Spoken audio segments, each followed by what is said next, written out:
ልጃገረድ ሆኜ ነው የወጣሁት። ምክንያቱም በቅርብ ጊዜ ስለሆነ 15 ቀን ብቻ ስለቆየሁኝ በቃ ያኔ እየሞከርም ቢሆንም ግን ፍላጎቱም ስለሌለኝ ያው አላህ ይቅር በለኝ ግን አልሰጣሁትም። እየሞከርማት እየለመነሽ አንቺ አልሰጣሽም በ15 ቀን ቆይታ ማለት አንድ ወንድ ከአንዲት ሴት ጋር ብቻቸውን እየተኙ ሚስቱ ሆነሽ ኦሬዲ ተፈራርማችሁ አንድ ቤት ገብታችሁ 15 ቀን ሙሉ አብራችሁ እየተኛችሁ ግን እምቢ ስትዩ ላይክ ወንድ ልጅ አይደል እንዴት ሊያስገድድሽ አልሞከረም? በጣም ጀንትልማን ነው ማለት ነው። ያለ ፍላጎትሽ አለመንካት እዚህ ጋር የሰዎችን የሚያስደስት የሚያስቅ ነገር ልናገር እችላለሁ ግን ችግር የለውም። ኦኬ እኔ እና እሱ እንግዲህ ይጠይቀኛል ፍላጎት ባይኖረኝም ፍቃደኛ ሆነለታለሁ። ዝም ብሎ አለ አይደለ ከልቤ ሳይሆን ፍቃደኛ ሆነለታለሁ። ግን እየሞከረ ነገሩ በቃ አልሆነም። ገብቶሻል? ጊዜም ተፋጠነ። እሱ ነው ድንግልናሽን መውሰድ አቅም የሌለው አቅማቶ ነው። እንደዛ ማለት ትችያለሽ። በቃ እንደዛ ነገር ነው።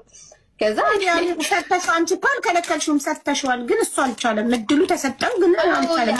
ያለለ እኔ ስሜትን ባይኖረኝ ደስተኛ ባልሆንም ግን ራሴን አንተና አልሸፈንኩበትም። አልሐምዱሊላህ ለወንጀል ማለት ነው። አንቺ የሚጠበቀውን ጨረሽ እኮ ሰተሽው፣ ግን ጀለሴ አልቻለም። እሺ በቃ ከዛ የመጣሁት እሺ ሄድኩኝ። ከዛ ስለዚህ ለዛ ነው አንቺ ፍቺ የፈጸምሽው ስላልቻለ ለመውሰድ ስላልቻለ ፍቺ ጠየቅሽ። እሱንም ብቻ አይደለም ያው ሌላም ነገር ያልተመቸኝ ብዙ ነገር አለ። እኔ ነኝ የማውቀው። አይቼው 15 ቀን በ15 ቀንም ያው መጀመሪያም ሲጠይቁኝም የሰው ጫና ተጨምሮብኝ ነው። ይሄ ግፊት አለ በንግግር በቃ እሺ በዚህ በዛም ምናምን በቃ ያው አሳፍታኝ ነው ሰዎች ገፋፍተውሽ ነው ማለት ነው። ይሄ ሰውዬ አጠቃላይ ከዚህ ሰውዬ ልውጣና እዚህ ፍርድ ከጨረስኩኝ በኋላ ምን ይሉኛል? በእነዚህ በሚታወቁ ኡስታዞች አለኝ የምትወጪው ማንን ነው እና ማን ባልሽ ቢሆን ስለሻል ሰው ፍርድ ሊፈጠየ እንደው ነፃ ወጥተሻል በዚህ እንደገና ደግሞ ማን ቢያገባሽ ደስ ይልሻል አሉኝ። እኔ ደግሞ አንድ ኡስታዝ ጠቀስኩኝ። ኦኬ ቆንጆ ነው ቆንጆ ነው። ትንሽ በጣም ተወዳጅም ነው። በጣም ተወዳጅ ነው። እኔ እና ዳዋ አዳምጣለሁ። በሚሞሪ ነው የማዳምጠው ዳዋውን እንጂ እንደዚህ ብዙም ሶሻል ሚዲያ እኔ የማውቀው ነገር የለም። ሶሻል ሚዲያ አልጠቀምም። ከዛ እሱ ሰውዬ መጣ ማለት ነው።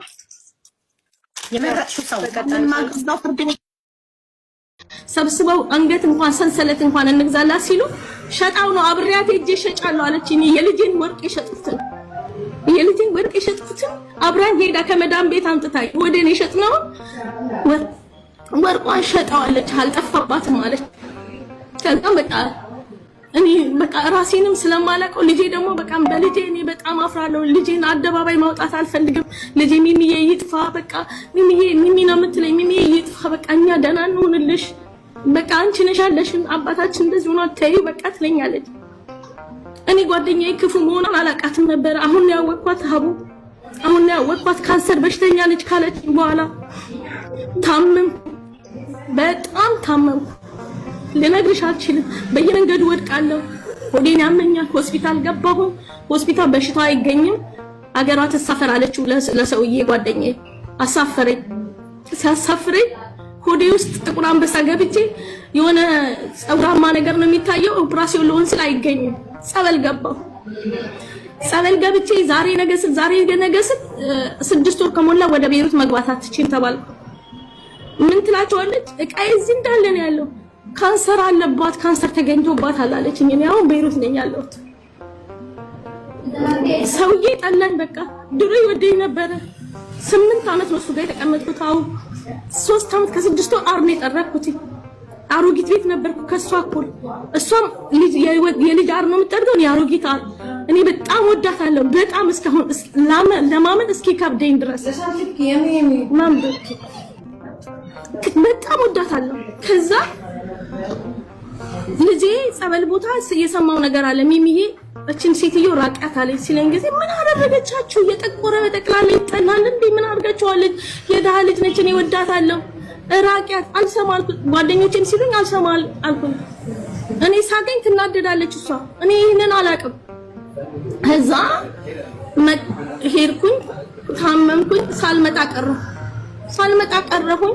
እንደገና በሌላ ሰው ቪዛ አሰርተውልኝ ለሷ ሳልነግር መጣሁ። አቦ ስመጣ ጠላትሽ 12 ዓመት ጓደኛ አይደለም የአንድ ቀን አልመሰልኳትኝም። ሰላም አላለችኝም፣ አኮረፈችኝ።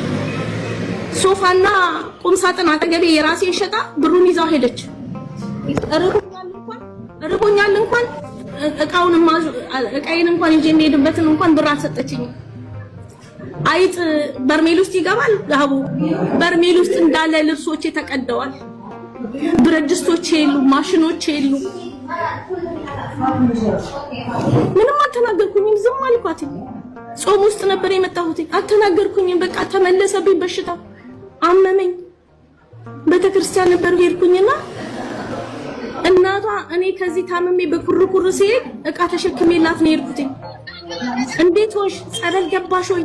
እንዴት ሆነሻል አላለችኝም። ከዛ እኔ ምን አርጊያት ነው እናትሽ አልጠየቀችኝ ብያልኳት ስላት ይቅርታ በቃ ይቅርታ ብላ ለመነችኝ። ከዛ ልጄ ምን አለችኝ? ሚሚ አሁንም ድጋሚ አንቺ ከሷ ጋር ሆነሽ ሌላ ነገር ነው እቺ ልጅ ነች የምታስደርግብሽ ተይ ሲሉኝ እምቢ አልኳትኝና ይቅርታ ሰው ሲጠይቅሽ ቢያትኝ ይቅርታ አልኳትኝ። እሺ አልኳት።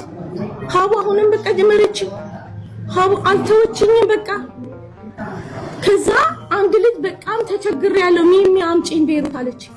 ሀቡ ከልጆቼ ለየኝ። ልጄ 5000 ብር ብቻ ነው አዲስ አበባ የሚመጣበት የወሰደው። በሰው በማቃሰው አመጣሁላት። በሁለት ወር አስጠፋችብኝ። 1500 አስከፈለችኝ ሴትየዋ። በሱም ተውኳት፣ አለፍኳትኝ። እረስቼዋለሁ። አሁን ልናገረው አንቺ ጋር ሊቀርብም አልፈልግም። ለእግዚአብሔር ሰጥቼ ትቼው ነበር። ምን አለችኝ? አሁን እቺ ፈልፈላ በቃ የሷ ፈልፈላ ስለምትሰራ የባሏን አር ልጆቿ ይጠርጋሉ።